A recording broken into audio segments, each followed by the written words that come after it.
दोस्तों good morning. IQ level academy में आपका स्वागत है। आज का अपना टॉपिक काफ़ी कॉम्प्लिकेटेड टॉपिक है।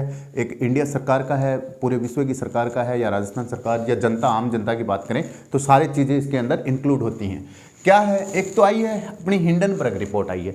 हिंडनबर्ग रिपोर्ट आई है। अडानी ग्रुप जो देश के सबसे अमीर आदमी हैं, विश्व के तीसरे नंबर के अमीर आदमी हैं, इनके ऊपर ये रिपोर्ट आई है। और ये निकालता कौन है, कहाँ से जारी होती है और इसका पर्पज़ क्या होता है वो देखेंगे। फिर आएगा नाथन एडरसन। नाथन एडरसन जो है वो हिंडनबर्ग कंपनी जो है उसका मालिक है। तो ये क्या चाहता है, इस कंपनी के अंदर मात्र 5 आदमी काम करते हैं, 5 आदमी ही काम करते हैं, फिर भी देश की इकोनॉमी, पूरी दुनिया की इकोनॉमी को ये हिला के रख देता है। तो इसमें ऐसा है क्या वो देखेंगे। एक आती है कि शॉर्ट सेलिंग कंपनियों के बारे में, कि ये जो हिंडनबर्ग कंपनी है ये क्या है, शॉर्ट सेलिंग कंपनी है। ये शॉर्ट सेलिंग कंपनी का मतलब क्या होता है, ये पैसे लेके भाग क्यों जाते हैं, क्या ये लीगल है या इलीगल है, वो सारी चीज़ें देखेंगे। आगे अडानी समूह की बात करेंगे, अडानी ग्रुप की बात करेंगे कि अडानी ग्रुप के जो शेयर हैं वो धड़ाम से नीचे क्यों गिर रहे हैं। आगे है कि भारत का नुकसान हो रहा है, भारत की जनता का नुकसान हो रहा है। क्यों हो रहा है, क्योंकि LIC के अंदर लोकल लोगों के पैसे होंगे, नॉर्मल लोगों के पैसे होंगे, SBI के अंदर नॉर्मल लोगों के पैसे होंगे। वो उन्होंने क्या किया, इनके शेयर खरीद लिए, किसके, अडानी ग्रुप के शेयर खरीद लिए। और ये जो अडानी ग्रुप का जो शेयर है ये क्या हो गया, अब डाउन हो गया। और डाउन होने के बाद इसकी क्या सिचुएशन है वो देखेंगे। आगे बात आती है कि हर्षद मेहता और खेतन पारिक हैं, ये भी शेयर मार्केट के घोटाले हैं। क्या हैं, घोटाले हैं, घोटाले। हर्षद मेहता और ये जो आपका खेतन पारिक जो है, इन्होंने शेयर मार्केट में घोटाले किए हैं। ये हर्षद मेहता ने कब किया था, 1992 में किया था, 1992 में। और खेतन पारिक जो था उन्होंने कब किया था, 2001 के अंदर शेयर मार्केट के अंदर घोटाले हुए हैं। तो ये देखते हैं कि ये घोटाले हैं या सिस्टम क्या है, या भारत को टारगेट बनाया जा रहा है या सिस्टम क्या है। अब बात आती है कि अडानी जो है वो 20 जो अडानी जो है वो अपने क्या कर रहे थे, FPO लॉन्च कर रहे थे। FPO और IPO कौन होता है, IPO जो आपका पहली बार कंपनी जो लॉन्च करती है वो IPO हो जाती है। और यदि वो शेयर मार्केट में लिस्टेड है तो उसको FPO बोल देते हैं। देखेंगे ये क्या होता है। आगे आता है G20 की बैठक भारत में होनी है। G20 की जो बैठक है वो भारत में होनी है 2023 की। तो उसके लिए क्या भारत को टारगेट किया जा रहा है, या फिर भारत जो है 5वीं विश्व की सबसे बड़ी अर्थव्यवस्था बन गई तो उसके लिए टारगेट किया जा रहा है। तो इसको सारे को बारी बारी से देखते हैं, ठीक है। इसमें क्या है, 6 मई 1937 की बात है, 6 मई 1937 की बात है।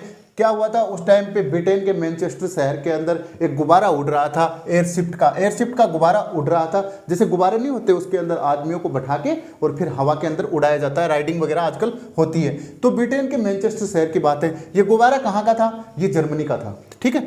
आगे ये जो ब्लास्ट हो गया, ये गुब्बारा जो है वो ब्लास्ट हो गया था। इसके अंदर हाइड्रोजन गैस थी, हाइड्रोजन गैस थी। इसके अंदर 100 से अधिक लोगों को बैठा दिया गया था इसके ऊपर, कि 100 से अधिक लोग जो थे वो इसके ऊपर बैठा दिए, जबकि इसकी कैपेसिटी कम लोगों की थी और ज़्यादा लोग इसके ऊपर बैठा दिए ताकि ये ब्लास्ट होके लोगों की दर्दनाक मौत हुई थी। इसकी यादगार में 80 साल बाद में, 80 वर्ष बाद क्या हुआ, देखिए। हेडक्वार्टर इसका न्यूयॉर्क में है। हिंडनबर्ग जो आपकी कंपनी है उसका हेडक्वार्टर कहाँ है, न्यूयॉर्क में। इसके मालिक कौन है, नाथन एडरसन है। नाथन एडरसन इसके मालिक हैं। ये 2017 में शुरू हुई थी, 80 वर्ष बाद हुई है ना, यहाँ से 80 वर्ष बाद 2017 के अंदर इसको शुरू किया गया था। और इसमें कहा गया था, इन लोगों ने अपना एक उद्देश्य रखा गया था कि भाई ये जो हैं लोग जो हैं इनको कम लोगों को बैठा के ये घटना रोकी जा सकती थी। वैसे ही क्या होगा कि हम लोग जो हैं ज़्यादा से ज़्यादा लोगों की बचत करेंगे। यदि पैसे के मामले में यदि किसी लोगों का पैसा डूब रहा है तो वहाँ पे भी उनको मीडिया से या न्यूज़पेपर से या फिर किसी और साधन से उनको आगाज करेंगे और खतरों को रोका जाएगा। तो ये क्या बोला कि खतरों और घोटालों और लोगों के पैसों को बचाने के लिए ये कंपनी काम कर रही है। ये एक प्रकार की शॉर्ट सेलिंग कंपनी है। कौन सी कंपनी है, शॉर्ट सेलिंग कंपनी है। तो शॉर्ट सेलिंग कंपनी इसके जस्ट बाद में मैं आपको बता दूंगा, शॉर्ट सेलिंग कंपनी है। आगे इन्होंने सबसे पहला जो घोटाला उजागर किया था वो क्या था, हैरी मार्कोपोलस था और एडरसन थे। हैरी मार्कोपोलस और एडरसन जो थे, इन्होंने दोनों ने मिलकर दुनिया का सबसे बड़ा घोटाले को उजागर किया था। दुनिया के सबसे बड़े घोटाले को उजागर किया था, जिसका नाम था Brian Madoff Ponzi scheme. Brian Madoff Ponzi scheme जो थी, उस घोटाले को इन्होंने क्या किया था, उजागर किया। ये शॉर्ट सेलिंग कंपनियां क्या होती हैं, ये शेयर मार्केट के अंदर पैसा लगाते हैं। जैसे दुनिया का सबसे पहला शेयर मार्केट देखेंगे तो एम्स्टर्डम शेयर मार्केट आपका नीदरलैंड का हो गया। फिर एशिया की बात करते हैं, पहला अपना बॉम्बे स्टॉक एक्सचेंज हो गया। वैसे ही क्या करते हैं, शेयर मार्केट के अंदर ये पैसे लगाते हैं। तो पैसे लगाते हैं तो क्या होता है, मैंने 100 रुपये लगाए, एक शेयर खरीदा एक शेयर, एक शेयर मैंने कितने रुपए में खरीदा, 100 रुपए के अंदर खरीदा, ठीक है। उसको मैंने जब उसके आगे आने वाले टाइम पे उसका भाव बढ़ गया और 200 रुपए हो गए, 200 रुपए हो गए, तो मुझे क्या हो गया, 100 रुपए का लाभ हो गया, लाभ हो गया। ये तो हो गया नॉर्मल मेथड हो गया। अब ये क्या करते हैं, शॉर्ट सेलिंग वाले क्या करते हैं, उल्टा मेथड अपनाते हैं, उल्टा मेथड अपनाते हैं और थोड़े समय के लिए पैसे लगाते हैं। देखिए कैसे कमाते हैं ये लोग, क्या करते हैं कि मैंने कोई शेयर ये लोग क्या कर लेते हैं, उधारा लेते हैं, उधारा लेते हैं, उधारा लेते हैं। मैंने मान लो किसी से एक शेयर उधारा ले लिया, एक शेयर उधारा ले लिया और उसकी कीमत कितनी है, 100 रुपये, उस शेयर की कीमत है 100 रुपये और मैंने एक शेयर उधारा ले लिया किसी से। अब वो बात आती है अपनी, मान लो 20 जनवरी की बात आती है, 20 जनवरी को मैंने एक शेयर खरीदा, वो शेयर उधारा लिया और उस शेयर की कीमत कितनी थी, 100 रुपये थी, 100 रुपये थी। आगे जाके क्या हो जाता है कि मुझे पता होता है कि इस शेयर के या इस कंपनी के जो शेयर हैं वो नीचे गिरेंगे, नीचे गिरेंगे तभी तो ये फायदा उठा के लेके जाएंगे, नहीं तो इसमें नुकसान हो जाता है। तो 20 जनवरी की मैंने कहा 30 जनवरी को आपका ये जो शेयर लिया है मैंने उधारा, इसको वापस लौटा दूंगा, पैसे तो देने नहीं पड़ेंगे, शेयर ही देना पड़ेगा। तो उस टाइम पे 30 जनवरी को क्या हो गया, इसका भाव गिर के 80 रुपये हो गया, 80 रुपये हो गया। मैंने 20 जनवरी को उधारा लिया, उसी टाइम पे उस शेयर को बेच दिया 100 रुपये के अंदर, मुझे 100 रुपये मिल गए। अब उसके बाद 10 दिन का मैंने टाइम दिया कि मैं तेरे को 30 तारीख को तेरा शेयर वापस दे दूंगा। तो 30 तारीख को इसने क्या किया, वापस शेयर दे दिया, वापस शेयर दे दिया। तो उस टाइम पे इसने जब बेच दिया तब तो 100 रुपये था, जब वापस इस टाइम ने 30 तारीख को खरीदा उस टाइम पे 80 रुपये का शेयर हो गया था, डाउन हो गया था। तो इसके अंदर इसको क्या मिल गया था, 20 रुपये का लाभ मिल गया था, 20 रुपये का लाभ मिल गया। प्लस में इस कंपनी को और क्या मिल जाते हैं कि शेयर जो हैं वो ट्रांसफर करने के लिए, इधर उधर उधारे देने के लिए भी ये कुछ पैसे लेती है। तो ये जो हिंडनबर्ग कंपनी है ये क्या करती है, इस पूरे मेथड के ऊपर काम करती है, इस पूरे मेथड के ऊपर काम करती है। ये शॉर्ट समय के लिए जब शेयर का मूल्य डाउन होता है तो इन लोगों को पता होता है, तो ये क्या कर लेते हैं, कंपनियों के उधारे शेयर ले लेते हैं कि हम इतने दिन बाद में, 10 दिन बाद में, 15 दिन बाद में आपको वापस शेयर लौटा देंगे। तो उसी टाइम पे ये बेच देते हैं और पैसा अपने पास ले लेते हैं। फिर जैसे ही इनको पता चल गया कि इसके अंदर 20 रुपये प्रति शेयर के भाव डाउन हो रहे हैं, उस टाइम पे उनको क्या कर लेते हैं, वापस खरीद के उनको शेयर दे देते हैं और जो पैसे बचते हैं बीच के वो एक खुद खा जाते हैं। तो इसी प्रॉफिट के आधार पर क्या चलती है, शॉर्ट सेलिंग कंपनियां चलती हैं, ठीक है। आगे जाके क्या करती है ये हिंडनबर्ग जो कंपनी है, ये क्या करती है, हिंडनबर्ग जो है वो अपनी एक रिपोर्ट तैयार करेगी गुप्त तरीके से, किसी लोगों को पता नहीं होता उस टाइप से, गुप्त तरीके से क्या करती है, एक रिपोर्ट तैयार करती हैं। फिर उस रिपोर्ट को न्यूज़पेपर और मीडिया के अंदर उछाल देती हैं, उस रिपोर्ट को क्या करती है, न्यूज़पेपर और मीडिया के अंदर बता देती हैं। तब न्यूज़पेपर और मीडिया के अंदर बता देती हैं किसी कंपनी का नाम लेके, तो उस कंपनी के अंदर हल्ला बोल हो जाता है, हल्ला बोल मार्केट के अंदर हल्ला हो जाता है कि भाई ये जो कंपनी है घाटे में जा रही है, घाटे में जा रही है। उस टाइम पे क्या करेंगे, उस टाइम पे ये लोग शेयर उधारे लेंगे, शेयर क्या लेंगे, उधारे लेंगे, उधारे लेंगे या खरीदेंगे, शेयर उधारे लेंगे या खरीदेंगे और उस टाइम पे उसी भाव पे क्या कर देते हैं, शेयर को बेच देते हैं, बेच देते हैं। फिर ये मार्केट में हल्ला हो ही गया, ऑटोमेटिक शेयर जो है, शेयर मार्केट डाउन हो जाएगा, डाउन हो जाएगा। तो ये क्या कर देंगे, जिस दिन का टाइम देंगे ना उतने दिन का टाइम लेके और ये वापस शेयर खरीद के उनको क्या कर देंगे, शेयर वापस खरीद देंगे और खरीद के उनको क्या दे देंगे, वापस दे देंगे। जब इनको वापस लौटा देंगे तो ये बीच के अंदर जो लाभ होगा उस लाभ को कमा के ये कंपनी क्या हो जाएगी, बाहर हो जाएगी, रफू चक्कर हो जाएगी। तो शेयर के जो भाव हैं वो ऑटोमेटिक कम हो जाएंगे, मार्केट के अंदर हल्ला हो जाएगा, मीडिया के अंदर रिपोर्टें आ जाएंगी, न्यूज़पेपर में छप जाएगा। तो उसके बाद ये रिपोर्ट जब ओपन करती है ना तो सबसे पहले ये अपने इन्वेस्टर्स जो होते हैं, इसके निवेशक जो होते हैं कि भाई आपको यहाँ पे इस कंपनी के शेयर लेने हैं, खरीदने हैं, उधारे लेने हैं, जिनको तुरंत आप 2-4 दिन 10 दिन बाद में बेच देना ताकि बीच के अंदर जो फायदा आपको मिले शॉर्ट सेलिंग के अंदर वो आप कमा सको। तो ये पहले अपने ग्राहकों को वो चीज़ है ना वो बताती है कि आपको फलानी कंपनी के लेने हैं। बहुत गहरा रिसर्च करते हैं इसके अंदर। इस कंपनी में मात्र 5 आदमी हैं, 2022 की रिपोर्ट में 5 आदमी इसमें काम करते हैं। पहले इन्होंने क्या किया, एक निकोला कंपनी को भी इन्होंने उजागर किया।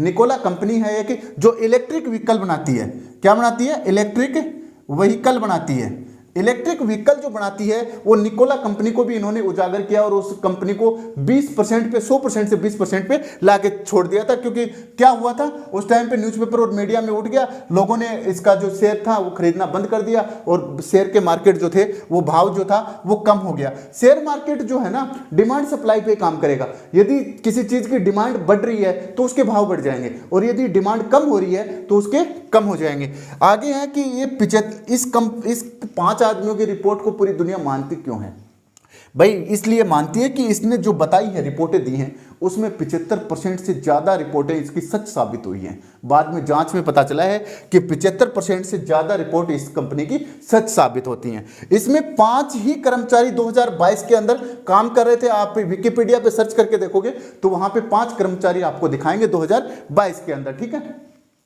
ठीक है। आगे ये जो निकोला कंपनी थी, इलेक्ट्रिक व्हीकल बनाती थी, इलेक्ट्रॉनिक व्हीकल बनाती थी, इसके लिए इन्होंने टाइटल रखा झूठ का महासागर। क्या रखा? झूठ का महासागर। और वो बेचारी अपने 20% पे आ गई थी। आगे आती है कि रिपोर्ट जो अडानी रिपोर्ट को इन्होंने, अडानी समूह को इन्होंने रिपोर्ट दी है, उसके अंदर बोला है, अडानी समूह को जो रिपोर्ट दी है उसके अंदर बोला है, उस रिपोर्ट के अंदर बोला है कि अडानी ग्रुप जो है इसके 75% से भी शेयर जो है वो डाउन हो जाएंगे।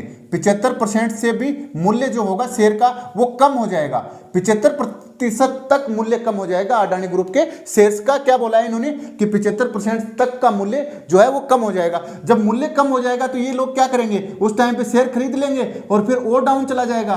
तो और डाउन, जैसे मान लो यहाँ पे 100 रुपये भाव था, इस दिन इन्होंने क्या किया, खरीद लिया या उधारा ले लिया, और ये आगे जाके क्या बोल रहे हैं कि 75% तक चला जाएगा। मान लो यहाँ 60 रुपये तक आ जाते हैं, तो ये जो क्या करेंगे उस टाइम पे, ये खरीद वाले ये उधारे लेते हैं ना, तो ये 100 रुपये में ले लेंगे और यहाँ पे इसको वापस खरीद के 60 रुपये में दे देंगे। बीच का जो 40 रुपये है ये कमा के शॉर्ट सेलिंग करके ये भाग जाएंगे।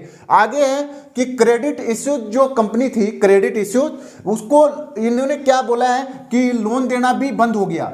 जो अडानी ग्रुप के क्या होते थे, शेयर होते थे, उनके ऊपर आपको 70 से 80% क्या हो जाता है, शेयर के ऊपर क्या होता है। शेयर किस लिए कंपनी जारी करती है भाई? वो उस मार्केट के अंदर बेच के लोगों से पैसे लेके, पैसे का जो अपना लेने के लिए तो क्या करती है, शेयर जारी करती है। तो शेयर क्या करेंगे कि 80 से पहले क्या होता था, जैसे मान लो आज आपने 10 ग्राम सोना रखा है, तो उसके ऊपर आपको 80% लोन मिल जाएगा, कैश पैसे आपको मिल जाएंगे। उसी प्रकार से ये भी एक क्या होगी, पेपर करेंसी माना जाता है। बॉन्ड जो होते हैं आपके, शेयर जो होते हैं, ठीक है, आजकल तो डिजिटल में भी होने लगे, तो डिजिटल करेंसी भी हो गई। तो 70 से 80% लोन मिल जाता था। अब क्या कर दिया इन्होंने, क्रेडिट सेशु लगा दिया ताकि ये लोन ना मिले, लोन ना मिल पाए। ठीक है, आगे इन्होंने बोला है ये जो रिपोर्ट है ये कब आई है, 25 जनवरी 2023 को ये रिपोर्ट आई है। इस रिपोर्ट 106 पेज की रिपोर्ट है और इसमें अडानी ग्रुप से 88 मतलब 88 क्वेश्चन अडानी ग्रुप से इन्होंने किए हैं। 106 पेज की ये रिपोर्ट है।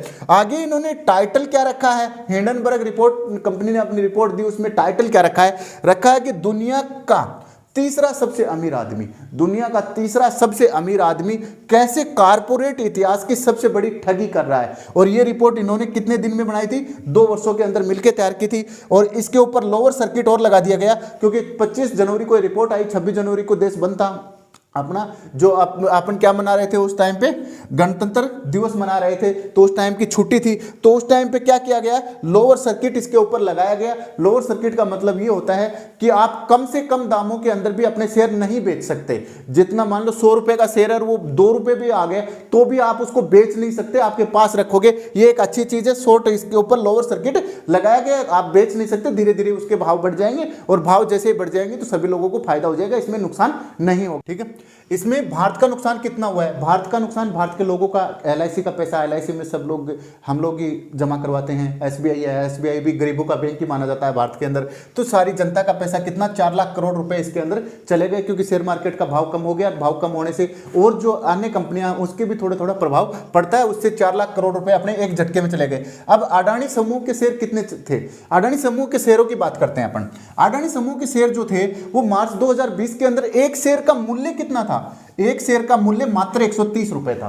एक शेयर का मूल्य 130 रुपए 2020 मार्च की बात है। और ये नवंबर 2022 की बात अपन करते हैं तो 4019 रुपए इसका हो गया था। 4019 रुपए इसका हो गया था। लगभग 900 गुना जो है इतना बढ़ाव कैसे हुआ। और ये बढ़ाव भी कब हुआ, जब दुनिया के अंदर कोरोना हो, कोरोना हो, कोविड-19 हो, कोविड-19 जैसी महामारी जब चल रही हो, पूरी इकोनॉमी का शटडाउन हो गया हो, पूरी इकोनॉमी बड़े बड़े देशों की लैप्स होने पे आने लग गई हो, उससे पहले जब बात करते हैं यूरोपीय संकट की बात करते हैं तो वहाँ पे आर्थिक संकट था, तो उस टाइम पे आपके ये क्यों बढ़े और इतने क्यों बढ़े, इस चीज़ को देखते हुए जो आपकी हिंडनबर्ग कंपनी है उसने इसके ऊपर रिपोर्ट बनाई है कि कहीं ये गलत तो नहीं हो रहा है। तो मार्च 2020 में कितना था, 130 रुपए एक शेयर का था, और नवंबर 2022 में कितना हो गया, 4019 रुपए एक शेयर का हो गया अडानी का। इसके ऊपर ये तभी तो 2 साल से इसके ऊपर रिसर्च कर रही है। आगे इतने पैसे बढ़े और इतना भाव क्यों बढ़ा अडानी ग्रुप के, इतना पैसे क्यों बढ़े एक शेयर का, और अडानी ग्रुप का ही इतना क्यों बढ़ा, वो देखते हैं। कि इसके अंदर बोला गया है, इस रिपोर्ट के अंदर बोला गया है कि इन लोगों ने क्या किया है, आर्टिफिशियल डिमांड जागृत की है, आर्टिफिशियल डिमांड जागृत की है। देखिए ये होती है डिमांड और ये होती है सप्लाई। तो डिमांड जब बढ़ती है ना, बढ़ती है, किसी भी चीज की डिमांड बढ़ती है तो उसका मूल्य बढ़ेगा, मूल्य बढ़ेगा। तो इन्होंने कहा कि इसकी जो डिमांड है आर्टिफिशियल तरीके से या फिर फेक तरीके से, जिसको गलत तरीका बोलते हैं, फेक तरीके से आर्टिफिशियल डिमांड को बढ़ाया गया है, और उस डिमांड के बढ़ने से इसके क्या हुए हैं, भाव जो है वो बढ़ा है, ऐसी बात रिपोर्ट में कही है। दूसरी बात उन्होंने कहा है कि इसके ऊपर मतलब इस ऐसी चीजों पे देखते हैं तो इकोनॉमिस्ट क्या करते हैं या फिर ओपोजिशन क्या करते हैं कि सरकार का साथ होने का भी आरोप लगाते हैं कि भाई सरकार जो है वो इनके साथ थी, सरकार जिस भी कंपनी के पक्ष में होती है तो वो क्या हो जाती है, उसके ऑटोमेटिक भाव बढ़ जाते हैं। जैसे बजट आता है तो आप लोग देखते हो कि शेयर मार्केट उछाल खाने लग जाता है, ठीक है। यदि वो एमएनसीज के लिए काम कर रहा है तो शेयर मार्केट क्या कर लेता है, उछाल खाने लग जाता है। तो उन्होंने कहा कि आर्टिफिशियल डिमांड करवा के या फेक डिमांड करवा के इन लोगों ने अपना जो शेयर है उसकी कीमत 130 से 4000 रुपए लेके गए हैं। आगे बोला है कि ये तो एक तरीका ये है, दूसरा तरीका सरकार का भी इसके साथ है, इस टाइप का आरोप लगाया गया है। आगे सेबी ने कहा है कि भाई आप 75% तक शेयर जो है कोई भी कंपनी निकालती है तो 75% तक जो शेयर है उसको सेल करना पड़ेंगे, उसको बेचना पड़ेगा, और उसको मेजोरिटी रखने के लिए 25, 20, 21% बहुत होते हैं, उसके पास मेजोरिटी होनी चाहिए, बस मालिक होना चाहिए वो, ठीक है, खुद नहीं रख सकते। तो इन्होंने क्या किया, ये जो 75 रिपोर्ट बोल रही है कि ये 75% शेयर जो थे ना ये इनको बेचने थे, तो ये किनको बेच दिया, सेल कंपनियों को बेच दिया। सेल कंपनियों की बात इसके अंदर बार बार न्यूज में नाम आता है, सेल कंपनियां। सेल कंपनियां क्या होती हैं, जैसे अडानी ग्रुप है, इसकी कई कंपनियां जो हैं मॉरिशस में काम करती हैं, कोई और देशों में काम करती हैं, तो वो छोटी छोटी कंपनियां जो हैं वो पूरे के पूरे 100 के 100 रुपए, अपने 100% रुपए अडानी ग्रुप के शेयर जो है वो खरीद लिए। तो अडानी ग्रुप के शेयर मतलब बाहर की जो टोटल कंपनियां होती हैं वो छोटी छोटी कंपनियां आप बना देते हो। रिपोर्ट बोल रही है कि अडानी ग्रुप ने अलग कंपनियां जो बना रखी हैं उन्होंने सभी ने इनके क्या कर लिए, सेल कर लिए। सेल कंपनियां इनके जो हैं वो शेयर ले लिए ताकि भाव क्या हो गया, बढ़ा दिया इन लोगों ने, ठीक है।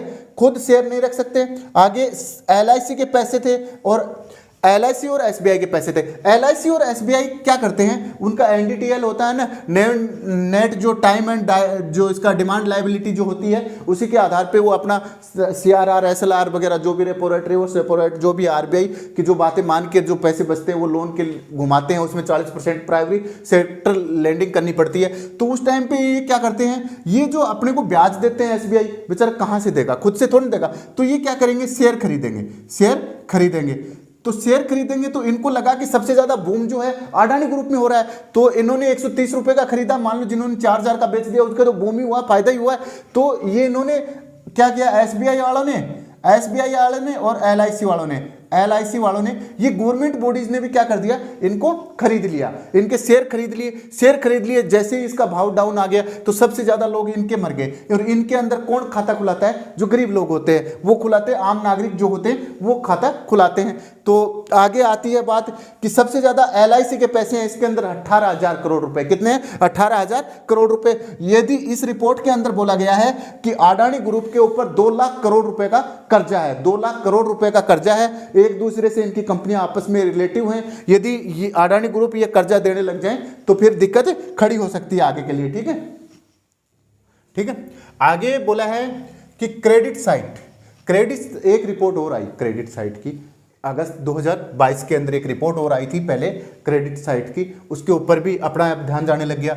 बोला है कि अडानी ग्रुप जो है वो क्या कर रहा है, डीपली ओवर लिवरेज्ड कर रहा है। डीपली ओवर लिवरेज्ड इसको बोला गया है कि डीपली ओवर लिवरेज्ड किसको बोला गया है, ये अडानी ग्रुप की कंपनी को बोला गया है। इसको इस नाम से संबोधित किया है इस रिपोर्ट के अंदर, किसमें, क्रेडिट साइट रिपोर्ट के अंदर। आगे अडानी की कंपनियां जो है वो एक दूसरे के ऊपर क्या है, लिंकेज है। यदि एक कंपनी घाटे में जाती है तो स्वाभाविक तौर पे मतलब एक कंपनी, जैसे ए कंपनी है उसका कर्जा लेके अपन चालू कर रहे हैं, फिर बी कंपनी है फिर इसको भी कर्जे से चालू कर रहे हैं, सी कंपनी है इसको भी कर्जे से चालू कर रहे हैं, डी कंपनी है इसको भी कर्जे से चालू कर रहे हैं। और आप आर्टिफिशियल या फेक तरीके से क्या कर रहे हो, डिमांड बढ़ा रहे हो, डिमांड बढ़ा रहे हो। और डिमांड बढ़ने से क्या हो जाएगा, आपका भाव बढ़ जाएगा, भाव बढ़ जाएगा। और जब ये भाव जो पता चलेगा कि ये फेक तरीके से है, हिंडनबर्ग की रिपोर्ट आने से मार्केट में खलबली मच गई। खलबली मचने से क्या हो गया, भाव नीचे गिरने लग गया। भाव नीचे गिरने लग गया तो हिंडनबर्ग वाली कंपनी ने क्या कर लिया और अपने इन्वेस्टर को क्या बोली कि भाई अब ये जो कंपनी है इसके ऑटोमेटिक मार्केट में खलबली मची हुई है और भाव नीचे गिर रहे हैं, आप या तो इनके शेयर खरीद लो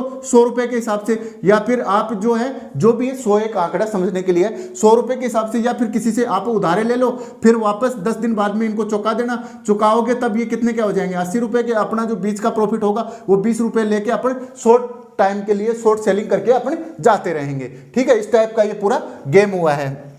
आगे ज़्यादातर पैसे बोला गया है इस रिपोर्ट में कि ज़्यादातर पैसे जो हैं वो इनकी मॉरिशस कंपनी के पास हैं, इनकी बाहर जो विदेशी कंपनियां जो हैं इनके पास हैं। इनको सेल कंपनियां बोल जाती है, विदेशी कंपनियां होती हैं और ये खरीदने का काम करती हैं। तो ये क्या करती हैं, शेयर खरीद लिए इन्होंने। विदेशी कंपनियां क्या कर ली, जो इन्हीं की कंपनियां थी, अडानी की ही कंपनियां थी, अडानी की कंपनियां जो विदेश में काम कर रही हैं वो कंपनियों ने क्या कर लिया, शेयर खरीद लिए, शेयर खरीद लिए। तो शेयर खरीद लिए तो क्या हुआ, उसमें डिमांड बढ़ गई ना, मांग बढ़ गई ना, मांग बढ़ गई, मांग बढ़ गई। मांग बढ़ने से क्या हो जाता है, भाव या कीमत क्या हो जाती है, बढ़ जाती है, भाव या कीमत बढ़ जाती है। इस तरीके से इसके भाव बढ़े हैं, ऐसे ये हिंडनबर्ग रिपोर्ट ने बोला है। तो शेयर खरीदे किसने, फेक तरीके से शेयर खरीद के जो शेयर है उनकी डिमांड बढ़ाई गई है। और ये जो ज़्यादातर विदेशी कंपनियां, जो अडानी ग्रुप की कंपनियां जो विदेशों में काम करती हैं, उन कंपनियों ने क्या किए हैं, 100 के 100% शेयर खरीदे हैं। मतलब इनके पास जो प्रॉपर्टी थी उसके पूरे के पूरे इन्होंने शेयर खरीद लिए। शेयर खरीद लिए तो मार्केट के अंदर कैसा लगा कि हाँ यार ये बूम हो रहा है, बूम हो रहा है, मार्केट ऊपर उछल रहा है। जब 130 से 4000 चला जाएगा तो हमें ये तो पता चलेगा यार ये मार्केट बूम हो रहा है, बूम हो रहा है। तो मैं रोज प्रतिदिन इसके अंदर नजर रखूंगा, तो मैं क्या करूंगा, इसके ऊपर पैसे लगाऊंगा। उसी प्रकार से कौन जाल में फंसे हैं इनके, LIC वाले, LIC और ये मतलब क्या बोल रही है, रिपोर्ट बोल रही है LIC और SBI जो है वो इस तरीके से ही पैसे क्या किए गए हैं, इसके अंदर लगाए गए हैं। ठीक है, ठीक है। आगे देखिए कि अडानी ग्रुप ने इस हिंडनबर्ग रिपोर्ट का क्या जवाब दिया। हिंडनबर्ग रिपोर्ट आई थी, हमने देखा था 106 पेज की थी, इसके अंदर 88 क्वेश्चन पूछे गए थे। हिंडनबर्ग जो अपनी कंपनी है उसने इनको रिपोर्ट दी थी अडानी ग्रुप को। अब अडानी ग्रुप ने इसका क्या जवाब दिया, इन्होंने 413 पेज के अंदर बहुत लंबा चौड़ा जवाब दिया। जवाब देने के बाद इन्होंने बोला कि हम 88 क्वेश्चन में से 65 के तो जनता के सामने जवाब दे ही चुके हैं।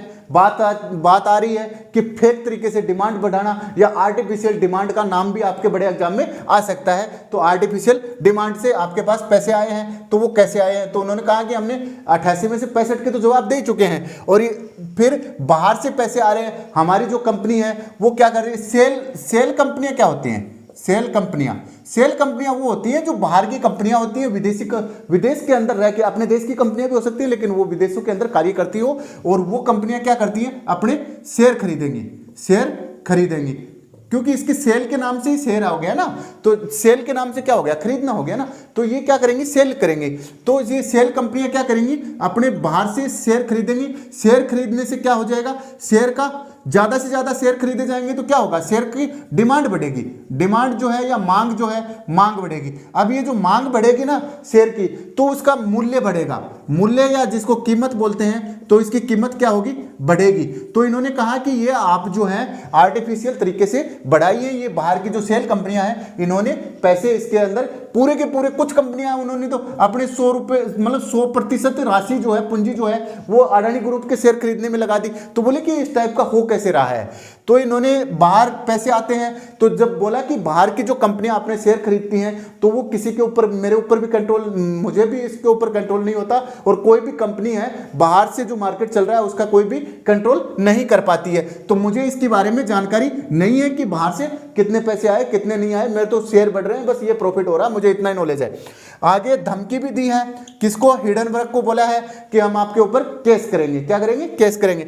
तो हिंडनबर्ग वालों ने कहा है कि ठीक है जी, आप केस कीजिए, और जो कागज हमें नहीं मिले थे आपकी जो सर्चिंग के अंदर, तो वो कागज भी हमें कोर्ट से मिल जाएंगे। तो आप केस करोगे तो क्या हो जाएंगे, जो कागज हमें नहीं मिले हैं वो भी कोर्ट से मिल जाएंगे। तो देखिए अडानी ग्रुप ने क्या जवाब दिया, 413 पन्नों का लिख के जवाब दिया। इन्होंने कहा 88 में से अपने 65 क्वेश्चन तो हमने जवाब दे दिया, जनता के सामने दे दिया, लोगों के सामने दे दिया। बाहर के जो पैसे आते हैं, बाहर की कंपनियां, सेल कंपनियां जो शेयर मार्केट शेयर खरीदेंगी, शेयर खरीद के उसका डिमांड बढ़ा देंगी, डिमांड बढ़ा के उसकी कीमत बढ़ा देंगी, तो 130 से कितना चला जाएगा, 130 से चला जाएगा 4000। ठीक है, इस टाइप से ये फेक बढ़ा है, और वो भी उस टाइम पे बढ़ा है जब कोरोना काल था। कोरोना काल था। तो हिंडनबर्ग ने दो ब्लेम लगाए हैं कि एक तो आपने फेक तरीके से आर्टिफिशियल डिमांड बढ़ा के शेयर का मूल्य बढ़ाया, दूसरा कि आपकी जो सरकार है उसके ऊपर भी ब्लेम लगाया कि सरकार का आपके साथ है, सरकार का जो है वो भी आपको साथ मिल रहा है, इसलिए आपके शेयर के मूल्य बढ़ रहे हैं। ठीक है, ठीक है। आगे आते हैं, 20,000 करोड़ का क्या किया था अडानी ग्रुप ने, एक एफपीओ लॉन्च किया था। कितना किया था? 20,000 करोड़ का, जो भारत का अब तक का सबसे बड़ा एफपीओ माना गया था। उसको कितना था? 20,000 करोड़ का एफपीओ लॉन्च किया गया था। एफपीओ क्या होता है? फॉलो ऑन पब्लिक ऑफर होता है। फॉलो ऑन पब्लिक ऑफर होता है, एक आईपीओ होता है, एक आईपीओ होता है, एक एफपीओ होता है। ठीक है, फॉलो ऑन पब्लिक ऑफरिंग क्या होता है? तो फॉलो ऑन पब्लिक ऑफरिंग ये होता है कि ये लिस्टेड कंपनी होनी चाहिए शेयर मार्केट की, जो लिस्ट, भाई ये होने को आईपीओ ही होता है। आईपीओ तो कोई नई कंपनी जारी करती है तो आईपीओ हो गया पहली बार, और यदि कोई लिस्टेड कंपनी जारी करती है तो वो एफपीओ हो जाता है। ठीक है, तो ये क्या होता है, शेयर बाजार की लिस्टेड कंपनी जारी करती है, इसके अंदर पैसा जुटाने के लिए काम किया जाता है, क्योंकि आप अपने एफपीओ निकाल देते हो तो उस एफपीओ के बदले में लोग उसको खरीदेंगे, और बदले में क्या देंगे आपको? पैसा देंगे, पैसे में खरीदेंगे।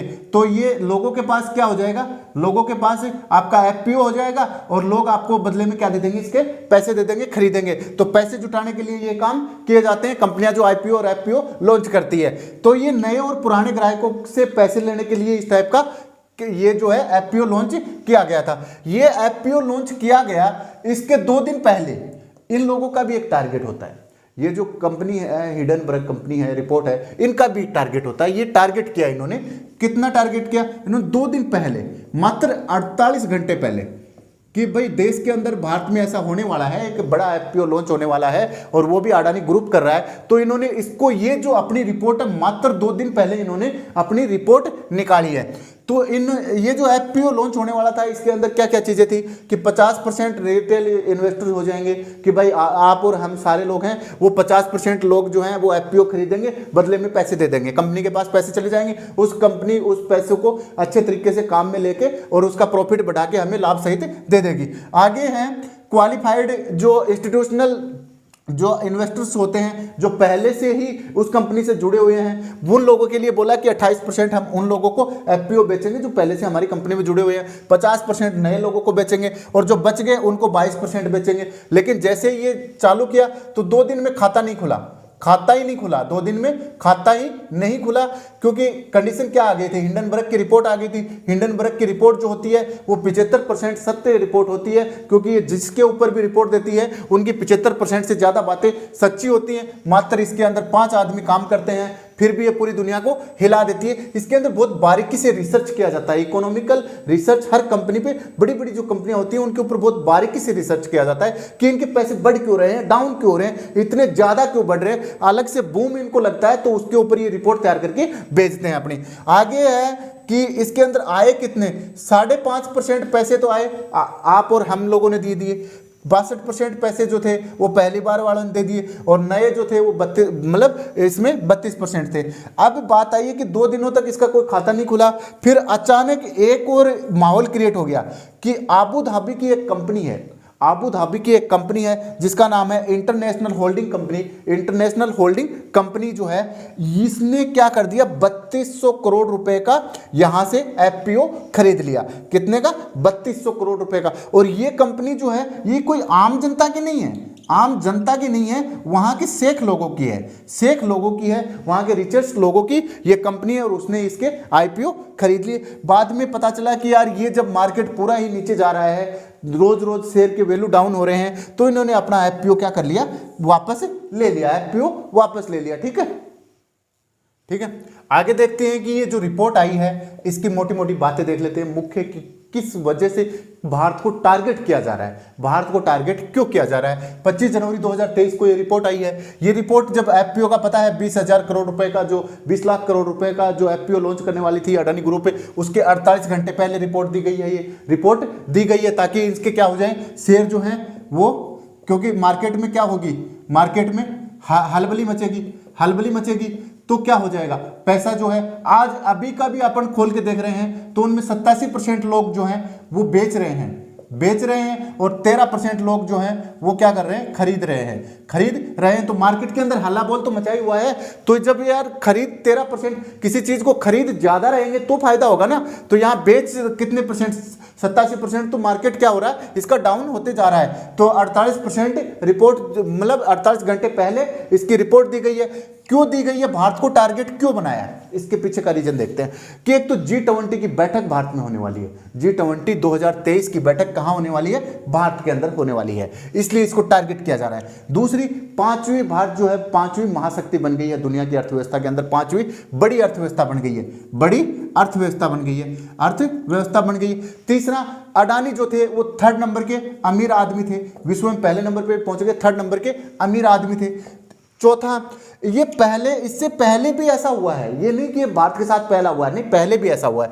पहले फीफा वर्ल्ड कप आपको पता ही है कहां हुआ था, दोहा कतर में हुआ था। तो इन लोगों ने दोहा कतर की क्या कर दी, रिपोर्ट निकाल दी, दोहा कतर की निकाल दी। तो उस टाइम पे दोहा कतर में भी क्यों निकाली, क्योंकि वहां पे बड़ा प्रोग्राम होने वाला था। क्या होने वाला था, विश्व कप, फीफा मतलब वर्ल्ड कप जो है वो होने वाला था। तो दोहा कतर को इन्होंने टारगेट किया। अब G20 की बैठक भारत में होने वाली है तो भारत को इन्होंने टारगेट किया, अडानी ग्रुप को टारगेट किया। ठीक है दोस्तों, मुझे लगता है, आशा करता हूं कि आपके सारी बातें समझ में आ गई होंगी और जो भी शेयर मार्केट की मुख्य मुख्य बातें होंगी वो शेयर मार्केट स्पेशल पढ़ेंगे, उसमें देख लेंगे। आप चैनल को लाइक, शेयर और सब्सक्राइब करें। बाय।